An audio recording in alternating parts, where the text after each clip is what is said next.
Alright, on your 2000 Honda Insight, I'm in the process of bleeding the cooling system. There's other videos like on how to get that process started. So right now this system has been bleeding for about 30 minutes, maybe a little bit longer than that. And I wanted to offer a couple of tips while you're bleeding this system to maybe help it go a little quicker. The first tip is to rev the engine up a little bit. And certainly you can go and get inside the car and rev it up and come back over here. But it's also nice to be able to do that. If you have a buddy, you can do that. But honestly, like, just take your finger and, you know, you have a glove on if you like. I use these thin gloves so you can feel stuff.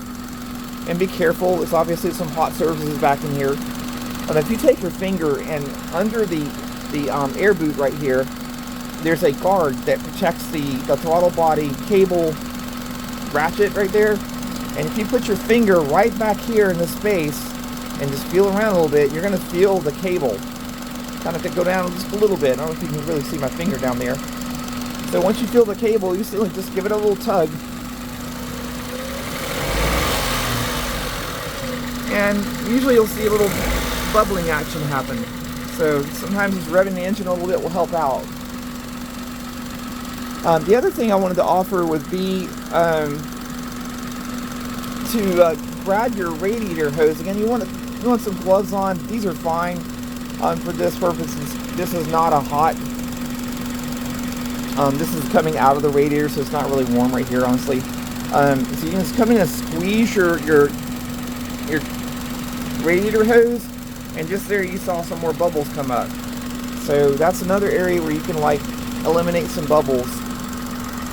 The return radiator hose is here, and note that you do have your pulley right here for your water pump, and obviously that's a potential for danger right there. So I wouldn't worry about that, honestly, because like you don't really get as many bubbles. I have done this. I'm very careful when I do it, but like I've not found that I've gotten really many bubbles versus squeezing this one. So I'll squeeze that one again.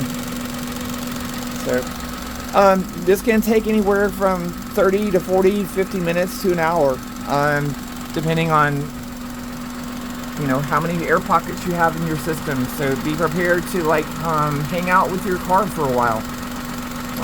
You don't want to just leave your car like running like this and run off and like do your laundry or whatever. Just don't do that, because like, number one, like if something critical were to happen, fire or something like that, you know, like you want to be here. Like, so don't do that. And then the temptation is there. So again, just to review, when you're in your bleeding process, you got it started and you're good to go, you're getting not many bubbles left, you can come in and again, take your finger and go under the air boot and behind this little plastic guard, feel for the cable, the throttle cable, kind of see my finger down there, and just pull it towards you.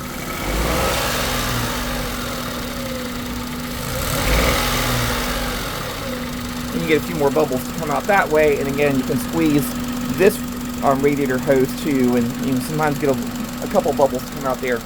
So once you're bubble free for about 10 to 15 minutes, you're pretty much good to go. Engine coolant temperature, you should be monitoring that from time to time. My coolant temperature right now is at 160, so like that's and I've got really hot air blowing out of the heater right now. So I hope this is helpful.